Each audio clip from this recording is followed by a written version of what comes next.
한문고 문학의 밤 시작하겠습니다. 오늘은 이제 한국 단편문학 5선 해서 5가지 작품을 이제 해보겠습니다.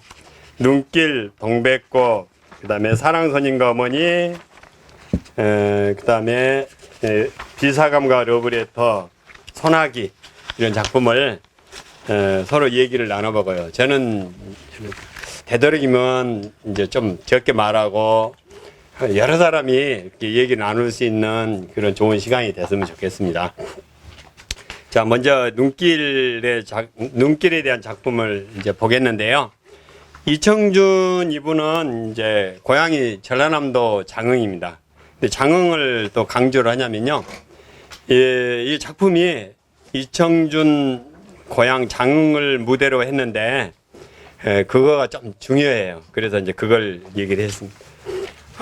형이 줄거리를 좀 말씀을 드리자면 형님하고 그다음에 동생 어머니 이렇게 살았는데 형님이 굉장히 주벽이 심해서 재산을 다 날려요. 논도 다 날리고 그다음에 집에 있는 거 전부 다 날리는데 나중에는 집까지 날리게 돼요. 그래서 이제 그렇게 되니까 이게 주인공이 굉장히 공부를 잘해서 실제로 이청준도 서울대를 합격해서 다녔어요. 예. 근데 이제 고1 때 그런 일이 벌어진 거죠. 그 어려운 환경에서도 공부를 엄청 열심히 해서 고등학교 2학년, 3학년, 대학교 1, 3, 4학년을 이 주인공이 자기가 돈 벌어가지고 어머니니까 아주 고생스럽게 돈을 벌어서 학비를 대서 학교를 마치고 취직까지 한 겁니다. 그 오랜 세월 동안에 굉장히 부모에 대해서 굉장히 쌓였어요. 부모를 원망 정도가 아니라 이건 부모도 그게 뭐냐면 부모가 이렇게 형님의 이렇게 재산을 날리지 않게 부모가 잘해서 자기도 쉽게 살아야 하는데 이렇게 하다 보니까 여러분 부모에 대한 그 원망을 좀 가질 때 있나요? 가질 때 있죠. 뭘 이렇게 하고 싶은데 안 도와줘가지고 저도 좀 그런 경우가 있었어요. 저도 이제 고등학교 다닐 때 정말 학원비를 좀 풍풍 줘가지고 내가 공부를 굉장히 열심히 하려고 했는데 그게 안 따르니까 내 마음대로 안 되고 굉장히 속상해서 제가 동생한테 화풀이를 한 적이 있었어요. 굉장히 지금도 되게 가슴이 아프거든요. 근데 이 저자도 이제 그런 겁니다. 그래서 그렇게 하고 있는데 시골에 내려가는데 이제 여기서 서울서 장흥까지 가자면요. 그 당시에 하루 종일 가야 해요. 그렇겠네요. 광주에서도요, 한 4시간 가야 돼요. 광주에서도. 근데 보세요. 이게 지금 작품이 70년대인데, 한 8시간 정도로 해야만이 자기 집을 가요. 장흥 의부를 해서, 이 사람은 또 시골이더라고요. 그렇게 가면 한 8시간 하루 종일 가니까, 사실 가려면 한 5일 정도 잡고 왔다 갔다 해야 돼요. 근데 가는 날 하루 저녁 2박 3일 만에 와버리는 거예요. 엄마 미우니까. 예, 그냥 미워가지고 그냥 그렇게를 결혼하고 그럴 때까지 이렇게 살았는데 이제 부인은 또 틀리죠. 근데 여기서 부인이 화해를 하는 겁니다. 이제 이날도 2박 3일 일정으로 갔는데 부인이 옆에서 자꾸 시어머니한테 이렇게 말을 시키게 해가지고 아들과 시어머니를 이렇게 화해를 시키는데요. 아들이 엄마에 대해 얼마나 미웠으면 여기도 서술도 뭐라고 하냐면 노인이라고 그래요.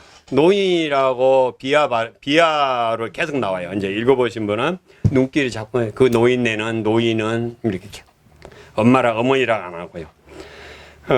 근데 좀 이해를 돕기 위해서 이런 집입니다. 이런 집. 뭐냐면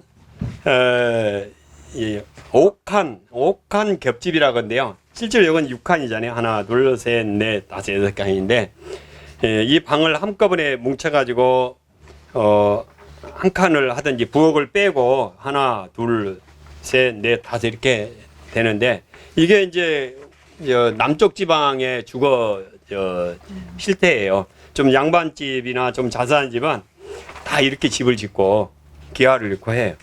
예, 이렇게 이 좋은 집을 살다가 어떤 집으로 이사를 갔냐면요. 제가 이런 집으로 이사를 간 겁니다. 이런 집으로. 예? 여기 크게 그렸었지. 이게 방 한 칸이에요. 아, 이런 집으로 이사를 갑니다. 이것도 바깥운데로. 예, 땅도 누가 줘가지고. 예, 여기 보시면 여기 방에다가 장롱을 하나 이렇게 갖다 놓으니까 한 사람 넘게 잘만한 자리를 차지해요. 그리고 이게 이제 며느리가 이게 장롱이라 버립시다 하니까 아주 금이야 오기야 하면서 이제 어머니가 이 장롱이 어떤 장롱인데 하면서 이제 해요. 근데 이제 여기 이제 가슴 아픈 거는 집이 이제 매매가 되고서 그 집을 너무 이 자식한테 그런 쓰라린 거를 안 보여주려고 그 집에서 기다려요. 아들이 올 때까지. 근데 아들이 그 옆에가 자기 누님이 이제 살고 있는데 누님 이제 집안의 누님, 친누님이 아니고 누님한테 이제 어서 오세요. 누님한테 갔더니 어머니가 연락해가지고 어머니가 온 거예요. 근데 이게 자식에 대한 얼마나 사랑이 끔찍했으면 그래서 뭐냐면 딱 금방 나타나요. 엄마가. 그래서 이제 뭐라 하냐면 아들이 그 집을 이제 찾아오게 된 거죠. 찾아오게 됐는데 이렇게 얼쩡얼쩡하지 말고 우리 집으로 들어오지 이렇게 얼쩡얼쩡 하느냐. 당연히 우리 집으로 들어지 돌아대. 근데 아들은 이제 그 집이 매매가 되고 처참하게 된 거를 이미 알고 있었어요. 왜 밖에 돌아야 되냐 해가지고 아들을 데리고 가서 이 장롱 하나를 이제 매매했던 분한테 양해를 구해서 우리 아들 올 때까지만 내가 여기 하룻밤만 여기서 자게끔 해달라 간청을 해서 장롱도 안 치우고 날마다 와서 그 엄마가 집안 청소를 한 거예요. 그래서 이제 이게 아들을 드디어 나타나 가지고 이 잠을 재우고 아침에 굉장히 맛있게 그 집에서 마지막 식사를 마련해서 이제 그 다음날 보낸대요. 동네 사람 다 일어나기 전에 아주 새벽에 한 4시나 돼가지고 겨울이면 한 5시나 뭐 이렇게 떠났을 거예요. 어두컴컴한데 그 집에서 나오는 겁니다. 그런데 이제 엄마를 이제 산모뚱이까지만 가기로 했는데 좀 더 가고 해서 터미널까지 이제 태워다 주고 이제 엄마하고 헤어지고 해요. 근데 아들도 그 사정을 뻔히 알면서도 어머니하고 작별 인사를 하는데 그 어머니가 아들을 보내고 나서 그 얼마나 애틋했던지 버스를 태워가지고 버스가 아들을 확 낚아채서 가버렸다는 표현을 할 정도로 엄마는 그 자식에 대한 너무 사랑스러운 마음을 하고 그 다음에 떠나면서 산모뚱이로 집도 뭣도 없는 그 엄마가 그 아까 넘어왔던 그 산모뚱이를 올라가면서 산모뚱이 꼭대기까지 올라가는데 날이 밝지가 않아요. 그 추운데 그 산모뚱이에서 쪼그리 앉아서 그 날이 밝도록 이렇게 기다리고 이 처참한 내용을 그 며느리한테 얘기를 합니다. 예. 근데 이제 그 2박 3일 동안에 얘기를 해요. 근데 그 아들은 얼마나 어머니에 대한 이 한이 좀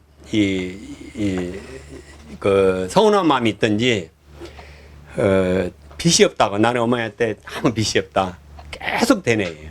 나는 어머니하고 뭐 거래 관계도 없고 빚이 없고 나는 어머니 잘해줄 것도 없고 내 돈으로 내가 벌어서 학교를 다녔다 이런 식으로 계속 하는데 거기 어머니가 며느리하고 얘기를 나누는데 이제 술을 막걸리를 많이 먹고 이제 잠자는데 어머니하고 며느리가 소곤소곤 이 옛날 과거 얘기를 하는데 잠결을 얼른 깨서 그 얘기를 다 듣는데 눈물이 막 그냥 일어날 수가 없네요. 그래서 이제 여기 보면 요거를 좀 읽어볼까요? 예, 이거 처음이니까 이건 내가 읽을게요. 그 중간만큼의 눈길의 그 중간만큼부터 볼게요. 예. 여보, 이젠 좀 일어나 보세요. 예, 이제 남편한테 그러는 거죠. 일어나서 당신도 말을 좀 해보세요. 그녀가 느닷없이 나를 세차게 흔들어 깨웠다. 그녀의 음성은 이제 거의 울부짖음에 가까웠다. 그래도 나는 일어날 수가 없었다. 뜨거운 것을 숨기기에 눈꺼풀을 꾹꾹 눌러 참으면서 내처 잠이 든 척 버틸 수밖에 없었다. 음성이 아직 흐트러지지 않고 있는 건 오히려 그 노인뿐이었다. 가만두거나 오늘 아침 길 나서기도 피곤할 것인데 고나게 자고 있는 사람 못 알아 그러나 이렇게 어머니하고 며느리하고 대화 나누는데 아들이 이 눈을 감고 이렇게 울먹이는 그런 어머니의 아주 깊은 사랑을 그래서 이제 저는 얘기를 뽑았어요. 다른 분은 이제 더 어떤 분 뽑을지 모르겠지만은 제가 여러분들한테 한 가지 이제 물어볼게요. 뭐냐면 어머니하고 아들하고 이렇게 화해가 응어리가 풀렸을까요? 풀렸겠죠. 충분히요. 예, 지금 눈을 떠서 이렇게 하고 싶은데 뭔가 어설해하고 쑥스러워서 이제 못 뜬 거 아닙니까? 예, 응어리가 완전히 풀렸을 겁니다. 근데 한 가지 더 여쭙고 싶은 거는 하루 더 자고 갈까요? 하루 더.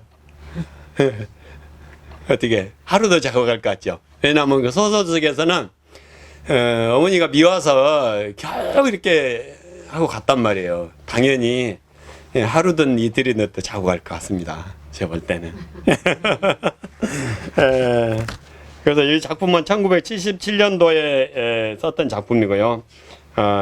이청준이 어디 내가 이 기록해 놓은 걸 봤더니 이건 자기가 쓴 글이 아니고 자기 어머니와 자기 부인과 자기 셋이서 쓴 글이나 다름없다. 그렇게 이렇게 하는 글이더라고요. 예. 그다음에 다른 저 읽으셨죠? 여기 대해서 또 하실 말씀 있으면 또 한 말씀. 누가? 저는 여기 사장님이 여기다가 이태준이라고 써주셔가지고 이청준. 이청준인데 내가 잘못 썼구나. 제가 그래갖고 이태준 그거를 다 이렇게 읽었다는 건 아니고 찾았어요. 이 양반이 눈길을 또 썼나 분명히 이청준인데 그래갖고 그걸 한 미안해요. 아무리 찾아도 없는 거예요. 이렇게 숨겨서 뭘 책을 또 썼나.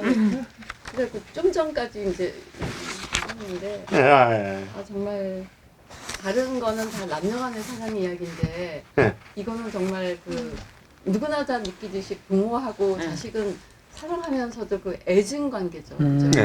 정말 사랑하면서 정말 제일 못된 짓은 또 부모한테 못된 소리도 많이 하잖아요.